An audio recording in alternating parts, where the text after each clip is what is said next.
Par tes mélodies, tu m'entoures d'un chant d'amour, chant de délivrance devant mes ennemis,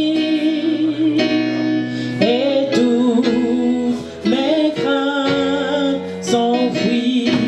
Tu m'as ébloui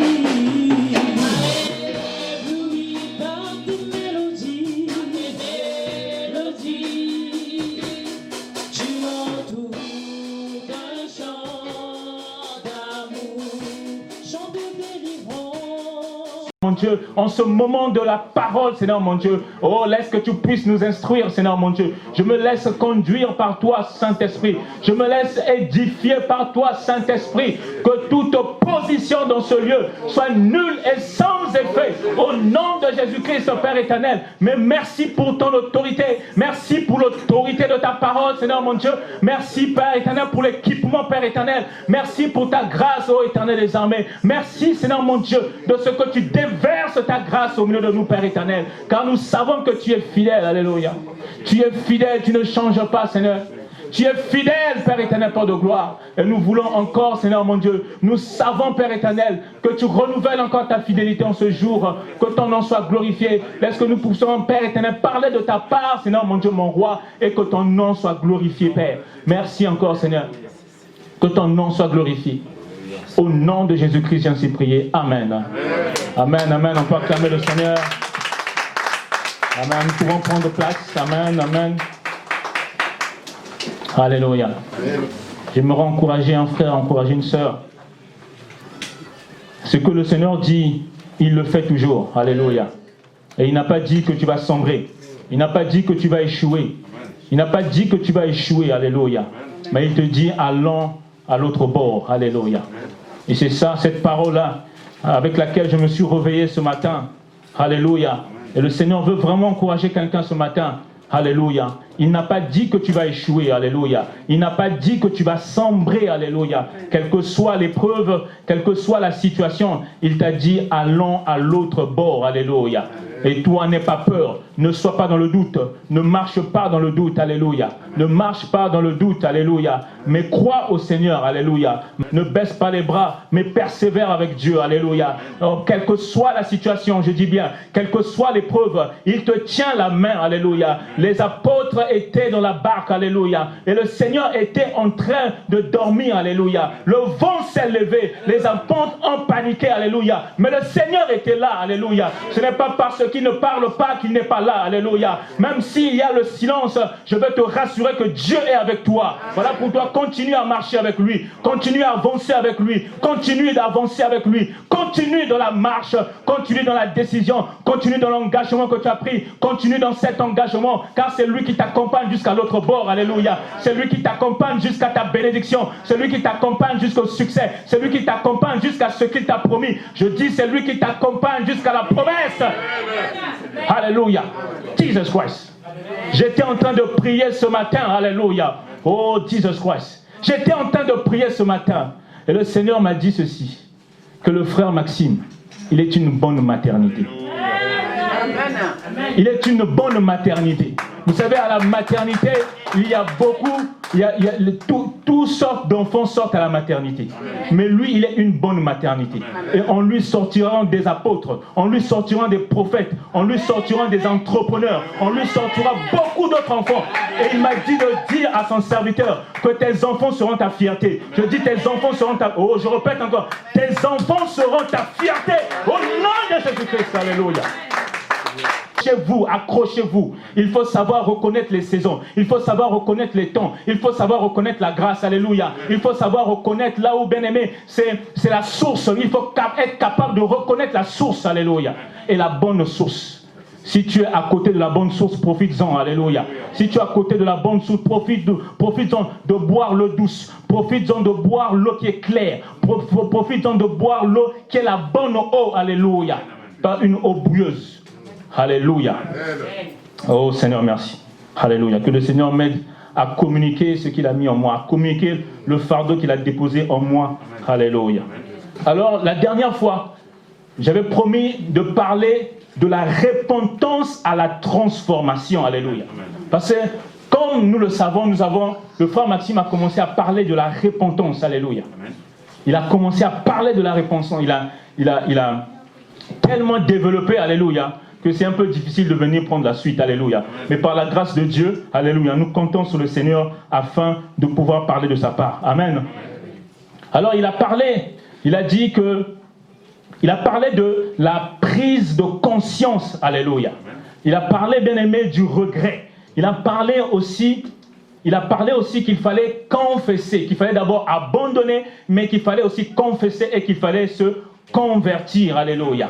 Bien-aimés, nous devons prendre conscience, alléluia. Et nous voyons cela avec le fils prodige qui a pris conscience, étant entré en lui-même, alléluia. Il a compris qu'il s'était éloigné de Dieu. Il a compris qu'il avait péché contre le ciel, mais aussi contre son Père. Et parce qu'il a pris conscience, il a pris la décision de pouvoir revenir vers son Père, alléluia. Et je veux encourager encore un homme, je veux encourager un frère, une sœur bien-aimée à pouvoir prendre conscience ce matin, alléluia.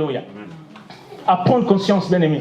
Nous sommes en train de parler de la repentance, bien-aimé. Et la repentance, bien-aimé, c'est la nourriture de la saison, alléluia. Bien-aimé, vous savez, quand c'est l'hiver et qu'il fait extrêmement froid, il y a des repas qui sont appropriés. Généralement, en hiver, on prend on mange les soupes. Et en été, souvent, c'est des plats qui sont légers. Ah, aussi, bien-aimé, nous vivons des temps qui sont compliqués, alléluia. Nous vivons, bien-aimé, la fin des temps, et pour cela, bien-aimé, nous devons parler de la repentance dans nos assemblées. Nous devons, bien-aimé, prêcher sur la repentance, alléluia. Mais nous devons parler de la repentance, alléluia. Car, bien-aimé, la repentance concerne tout le monde. La repentance concerne tout le monde. La repentance concerne, bien-aimé, les gens du dehors, mais la repentance concerne aussi les gens qui sont dans les assemblées. La repentance concerne aussi les gens qui sont, bien-aimés, dans les églises. Amen. On va parler de ça. L'époux arrive et l'époux reviendra. Et nous devons être prêts. C'est la raison pour laquelle, bien-aimés, lorsque nous venons dans la présence de Dieu, alléluia, nous devons, bien-aimés, prendre conscience que nous allons pour rencontrer le Seigneur, alléluia. Et nous devons, lorsque tu as l'opportunité d'écouter la parole, tu as l'opportunité d'écouter le message, tu as l'opportunité d'écouter la prédication, bien-aimé, tu dois la pratiquer, alléluia. Car si le Seigneur le donne, il n'y a pas de hasard avec Dieu, alléluia. Bien-aimé, il n'y a pas de hasard avec Dieu. Et j'aimerais dire à quelqu'un, bien, si tu t'es retrouvé en ce lieu, il n'y a pas de hasard, bien-aimé. Tu peux croire que c'est ton ami, tu peux croire que c'est ta cousine, tu peux croire, bien-aimé, que c'est quelqu'un qui t'a envoyé un texto, bien-aimé. Je vais te dire, bien-aimé, que c'est Dieu, bien-aimé, qui a créé toutes ces circonstances-là, afin qu'aujourd'hui, que tu puisses écouter ce message, alléluia, et que tu ne diras pas que tu n'avais pas été averti, tu ne diras pas que tu n'avais pas reçu l'opportunité, l'occasion, bien-aimé, de pouvoir te repentir. Il n'y a pas de hasard avec Dieu. Mais aujourd'hui, tu as cette opportunité. Alors, saisis cette opportunité. Alléluia. Oh Seigneur, merci. On va prendre un passage dans Actes.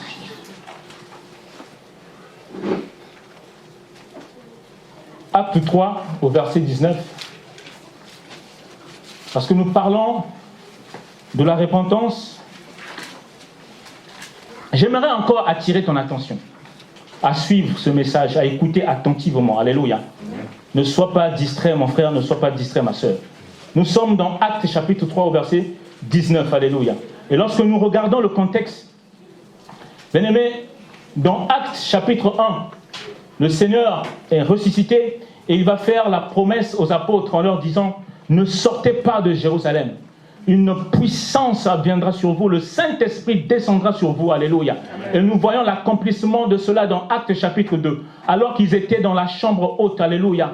Bien-aimé, la Bible dit que tout à coup, alléluia, bien-aimé, le vent a commencé à souffler, alléluia. Ils ont commencé à parler de diverses langues, alléluia. Et Pierre est sorti pour prêcher, alléluia. Et les gens se sont convertis, alléluia. Et dans Actes, chapitre 3, alors que Pierre et Jean partaient, bien-aimés, à la synagogue, bien-aimés, ils sont arrivés devant la belle porte, alléluia. Ils ont vu un boiteux, alléluia. Ils ont dit, ce boiteux était en train de demander l'aumône. Mais Pierre et Jean ont dit, nous n'avons ni or ni argent, mais ce que nous avons, nous te le donnons, alléluia. Au nom de Jésus, lève-toi, alléluia. Il hésitait de se lever, bien-aimé. Pierre l'a pris, l'a saisi, l'a levé, alléluia. Et au nom de Jésus, alléluia, ce boiteux a été miraculeusement guéri, alléluia. Et à cause de cela, bien-aimé, les gens étaient étonnés. Les gens étaient vraiment dans... parce que lorsqu'il y a un miracle, bien-aimé, les gens sont étonnés, alléluia. Et Pierre a saisi l'occasion encore pour prêcher, alléluia. Et c'est comme cela, bien-aimé, qu'il a prêché. Il a présenté le témoignage de Jésus-Christ de Nazareth, alléluia. Et nous arrivons jusque dans Acte 3 au verset 19 où il conclut en disant « Répentez-vous », alléluia. Voilà pourquoi j'ai dit tantôt, le Seigneur crée des circonstances. Le Seigneur crée des opportunités. Le Seigneur crée des occasions, alléluia, afin que le message te soit communiqué, alléluia. Ici, on voit comment est-ce que le Seigneur, parce que Dieu est le maître des temps et des circonstances, il savait que ce miracle allait s'opérer, alléluia. Bien-aimé, il savait qu'il devait avoir un miracle et que les gens qui étaient là allaient être interpellés, allaient être étonnés et que Pierre devait prêcher et que les gens allaient écouter le message de la repentance. Et c'est ça. Et bien aimé, aujourd'hui, parce que Dieu crée toujours les circonstances. Ce que j'aime avec Dieu, c'est un Dieu de multisystème, alléluia. Et aujourd'hui, il a encore créé une autre opportunité, il a encore créé une autre circonstance. C'est qu'aujourd'hui, tu es venu à ce culte, aujourd'hui, tu es venu à cette réunion de prière, bien aimé, pour pouvoir écouter le message de la repentance. Je disais tantôt que le message concerne tout le monde. Toi qui n'as pas encore véritablement donné ta vie au Seigneur, je suis venu ce matin te dire que tu dois réellement donner ta vie au Seigneur. Bien-aimé, si tu n'as pas la paix, bien-aimé, dans ton cœur, bien-aimé, vous savez, quand tu dois quelqu'un, tu sais au fond de toi que tu dois quelqu'un. Quand tu vois la personne, tu n'as pas la paix dans ton cœur. Ton cœur bat parce que tu sais que non, je dois cette personne-là. Bien-aimé, quand tu n'as pas la paix avec Dieu, bien-aimé, tu sais que tu n'es pas en paix avec Dieu. Tu sais que tu n'es pas en ordre avec le Seigneur. Alléluia. Et aujourd'hui, au fond de toi, là où tu es assis, mon frère, là où tu es assise, ma soeur, tu sais au fond de toi si réellement tu es enfant de Dieu ou tu n'es pas enfant de Dieu. Alléluia. Car on ne naît pas enfant de Dieu, on devient enfant de Dieu. Alléluia.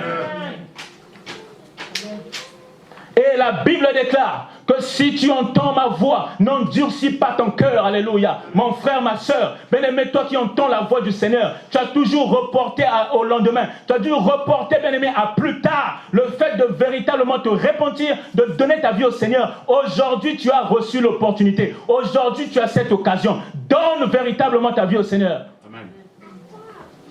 Parce que souvent, lorsque nous sommes assis, bien-aimés, nous sommes en groupe. Mais quand tu rentres chez toi, tu es tout seul. Alléluia. Quand tu es face à tes problèmes, tu es tout seul. Bien-aimé, face à la mort, tu seras tout seul. Bien-aimé, nous vivons des temps difficiles. Alléluia. Amen. Nous vivons, bien-aimé, tu ne peux pas ouvrir la télévision parce qu'il n'y a que des mauvaises nouvelles. Mais bien-aimé, voici la bonne nouvelle. Alléluia. Amen. Le salut est à ta porte. Et le Seigneur frappe à ta porte. Si tu entends sa voix, alléluia, et que tu ouvres ton cœur, alléluia, il va entrer, il va souper avec toi, alléluia. Et c'est ça, mon frère. Ne pense pas que tu es venu, bien-aimé, ici, alléluia, pour regarder comment est-ce que ça se passe. Ne pense pas que tu es venu ici comme étant un philosophe ou comme étant un inspecteur, alléluia. Il n'y a pas d'inspection avec les choses de Dieu, alléluia. Mais bien aimé, les choses de Dieu, il faut accepter, il faut ouvrir son cœur et il faut pratiquer la parole de Dieu, alléluia. Et c'est ça, bien aimé. Je suis en train de parler de la repentance à la transformation. Parce que la repentance doit engendrer la transformation. Amen. J'ai commencé à parler aux gens du dehors. J'ai commencé à parler aux gens qui n'ont pas encore reçu le Seigneur. Et j'ai commencé à parler aux gens, bien-aimés, qui n'ont pas encore eu l'occasion de pouvoir véritablement se repentir, qui n'ont pas encore eu l'occasion de donner totalement leur vie au Seigneur. Maintenant, je vais parler des gens qui, comme dit le frère Maxime, des crépaïens. Amen. On va lire Actes chapitre 8. J'aimerais que quelqu'un puisse m'aider à lire cette fois-ci. Parce que, bien aimé, souvent nous pensons que nous sommes en face d'un frère alors que ce n'est pas véritablement un frère. Voilà pourquoi nous parlons de la repentance à la transformation. Car il faut une transformation. Simon le magicien, nous sommes dans Actes chapitre 8. Bien aimé, Philippe va aller en Samarie pour prêcher l'évangile, pour prêcher la parole, alléluia. Bien-aimé, il va prêcher la parole, bien-aimé, des signes, des prodiges vont accompagner, bien-aimé Philippe, alléluia. Et dans cette ville, à Samarie, il y avait un homme appelé Simon le magicien, bien-aimé.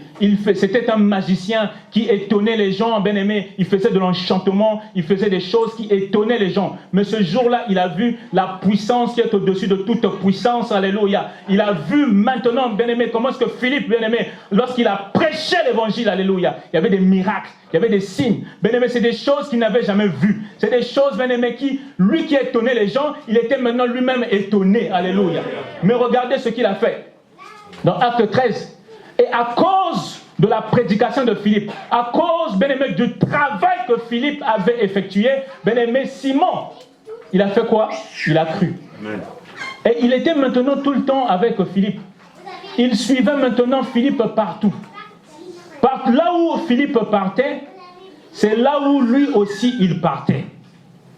Mais lorsque on lit Actes chapitre 8, à partir du verset 18 à 22. Bien-aimé, il y a des gens, bien-aimé, quand on prêche la parole, à cause de l'émotion, alléluia, à cause, bien-aimé, je dirais encore de l'émotion, alléluia, ils vont vous faire croire qu'ils ont cru en la parole. Ils vont vous faire croire, bien-aimé, qu'ils ont accepté, bien-aimé, la parole, alléluia. Jusqu'à ce que, bien-aimé, quelque chose vienne révéler véritablement l'état de leur cœur. Et ici, on voit comment est-ce que Simon le magicien, il était tout le temps avec Philippe. Et c'est comme ça, bien-aimé, ces mêmes frères ou ces mêmes sœurs. Bien-aimé, quand ils viennent à la terre promise, bien-aimé, ils font semblant d'accepter. Et tu vas les voir, ils sont tout le temps avec le frère Maxime. Ils sont tout le temps en train de suivre le frère Maxime. Bien-aimé, en réalité, bien-aimé, ce sont des frères et sœurs qui ne sont pas convertis. Bien-aimé, avec le temps, on finit par reconnaître. Et certains même, ils acceptent de se faire baptiser. Voilà pourquoi, bien-aimé, nous parlons de la repentance à la transformation. Parce que, bien-aimé, les gens s'amusent trop avec les choses de Dieu. Les gens s'amusent tellement avec les choses de Dieu. Bien-aimé, il vient à l'église, bien-aimé. On croit que c'est devenu un frère. Bien-aimé, il peut même avoir des responsabilités. Il peut même aller dans la chorale, alléluia. Il peut même faire la navette. Il peut même, bien-aimé, être parfois modérateur, alléluia. Mais, bien-aimé, son cœur n'est pas droit devant Dieu. Et il y a beaucoup de Simons dans l'église. Amen. Beaucoup de Simons dans l'église, alléluia. Ils font semblant d'être bien avec le frère Maxime pour qu'on puisse les voir bien. Ils croient qu'on va regarder leur conversion par leur attachement au frère Maxime. C'est ce qu'ils font les Simons de la terre promise. Donne-moi la main, je vais parler. Il y a beaucoup de Simons de l'église. Il fait semblant d'être sérieux.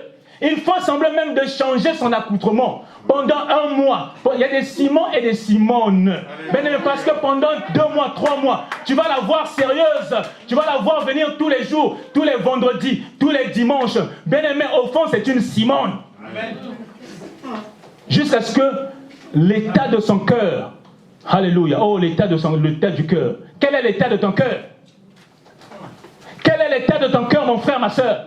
Est-ce que tu es une Simone ou tu es un Simon? Amen. Parce que c'est ça il pense que parce qu'il est attaché au frère Maxime, parce qu'il parle tout le temps avec le frère, quand c'est la fin, il court vite pour aller parler avec le frère Maxime. Il court vite pour qu'on le voie. Il court vite, il croit que parce qu'il est bien avec le frère Maxime, c'est qu'il est bien avec Dieu. Alors que c'est un Simon. Amen. Et aujourd'hui, on l'a vu au verset 22, Pierre a dit, réponds-toi, car ton cœur n'est pas droit devant Dieu. On finit par reconnaître l'état de leur cœur à cause des épreuves, à cause des situations, bien-aimés. parfois à cause de l'argent, à cause de la bénédiction, l'état de leur cœur se révèle. Parfois, on les considère comme des mamans, on les considère comme des papas. Mais quand tu regardes l'état du cœur est pourri. Voilà pourquoi aujourd'hui, je suis venu te dire, réponds-toi maman, réponds-toi papa, répondons-nous. Ne soyons pas des Simons. Ne soyons pas des Simons. On les voit. Ils vont se baptiser. On se dit, ah, le frère s'est baptisé. Ça veut dire que non, le frère, oh, c'est un vrai chrétien. Le frère, il change même la démarche. Quand il prie, bien aimé, quand il adore, tu dis que non, ah, la sœur là vraiment, ah, c'est sûr que là, elle est en train de voir les anges. C'est sûr que là vraiment, et tu la vois parler en langue. Elle parle en langue. Au fond, c'est une Simone. Jusqu'à ce que l'état de son cœur. Vous voyez, Pierre a dit, ton cœur n'est pas droit devant Dieu. Ma sœur, est-ce que ton cœur est droit devant Dieu? Il ne s'agit pas de venir ici, de prier le Seigneur, tu t'agenouilles, tu pleures même. Mais est-ce que ton cœur est droit devant Dieu?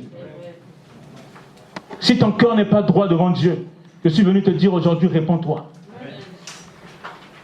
Réponds-toi, ne pense pas parce que tu es ami avec un homme de Dieu. Ne pense pas parce que tu es ami avec le berger. Ne pense pas parce que tu es ami avec un prédicateur que tu es connu de Dieu, bien-aimé. Si ton cœur n'est pas droit, alléluia, tu es éloigné de Dieu, alléluia. Si ton cœur n'est pas droit, tu dois revenir au Seigneur. Tu dois te repentir, alléluia.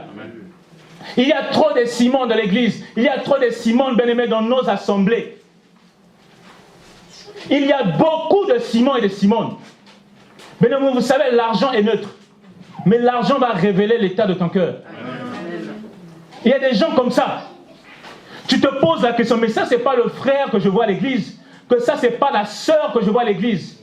Lorsque tu la vois dans sa maison, lorsque tu la vois, comment est-ce qu'elle parle à ses enfants, comment est-ce qu'elle parle à son mari, lorsque tu la vois, bien-aimé, tu te poses la question, mais quel est l'état de son cœur?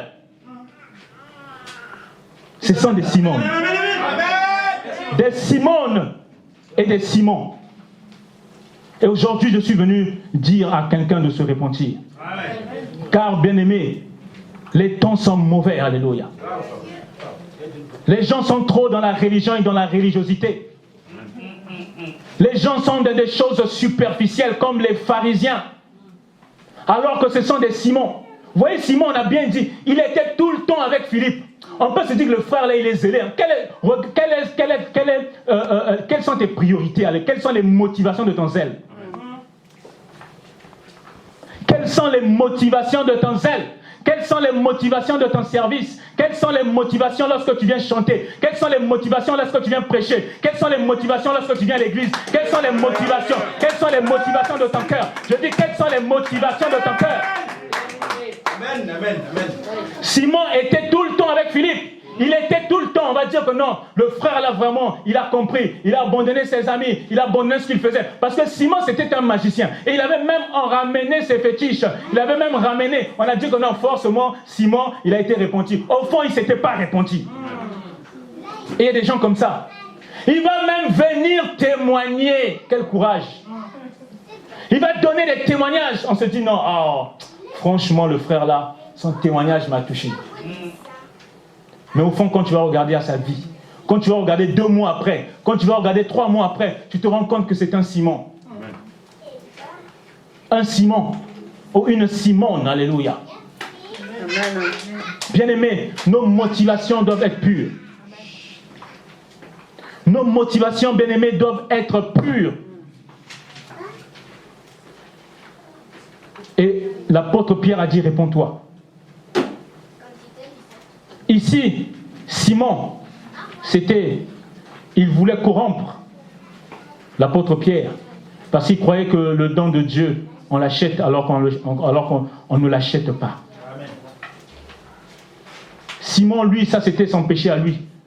Mais quel est ton péché à toi? Toi, parfois, c'est l'orgueil. Tu dois te repentir de l'orgueil. Tu dois te repentir de ton orgueil. Tu dois te repentir de l'égoïste. Car il y a des frères et des sœurs où nous pensons que c'est véritablement un... Non, ce frère-là, je peux même mettre ma main. Mon frère, tu le connais pas quand il est avec lui, quand il est avec sa femme ou bien quand il est tout seul. J'aime souvent dire ceci. Regarde les frères, surtout les sœurs. Quand elle est toute seule en train de parler avec sa meilleure copine, c'est-à-dire que si on prend ton pasteur, on le met à côté de toi, tu ne vas jamais dire ce que tu dis là. Est-ce que là où tu es assise, on peut prendre ton téléphone portable, on le donne à ton pasteur, sans qu'il puisse trouver quelque chose de suspect? Est-ce que là où tu es assis, là où tu es assise, ton mari ou ta femme peut prendre ton téléphone sans que tu puisses paniquer? Amen. Si ce n'est pas le cas, il faut te repentir. Amen. Parce que tu n'es pas en ordre avec Dieu. Il y a des gens ici, bien-aimés, ils regardent sur les écrans des choses qui sont bizarres. Bien-aimés, les yeux que le Seigneur t'a donnés, ce sont des yeux pour que tu puisses lire la parole de Dieu. Alléluia.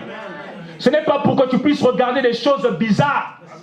Il y a des gens, tu le vois à l'église, bien habillés. Tu dis, ce frère, cette soeur, elle est sérieuse. Mais si tu ouvres son téléphone, tu vas voir des photos bizarres, tu vas voir des vidéos bizarres.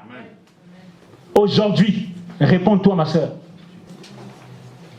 Tu dois te repentir de ton arrogance, de ton égoïste.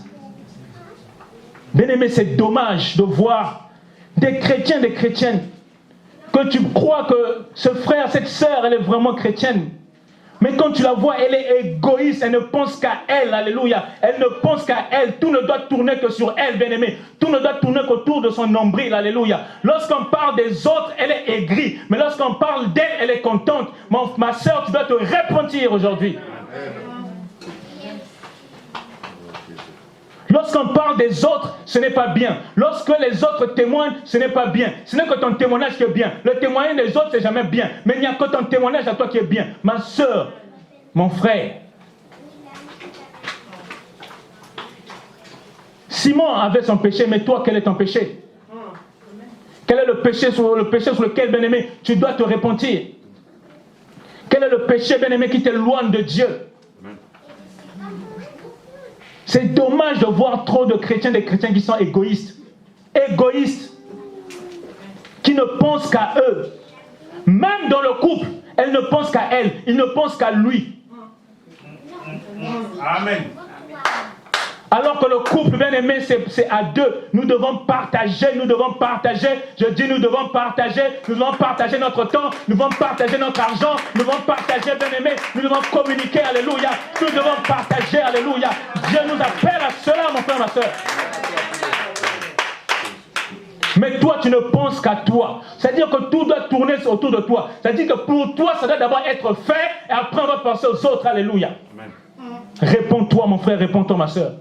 Si tu te reconnais, c'est facile de te reconnaître. À chaque fois que je dis quelque chose, si ça pique dans ton cœur, c'est que c'est toi. Tu dois te repentir, tu dois te repentir. Si ton cœur est en train de faire, ça pique là, réponds-toi mon frère et réponds-toi ma soeur. Amen. Je sais de quoi je suis en train de dire. J'ai prié la nuit, j'ai demandé au Seigneur, qu'est-ce que je vais dire? De quoi est-ce que je vais parler, bien-aimé? Des choses ont commencé à monter dans mon cœur. Ces choses ont commencé à monter dans mon cœur. Il a dit, va dire à mon peuple de se repentir, alléluia. Va dire à l'épouse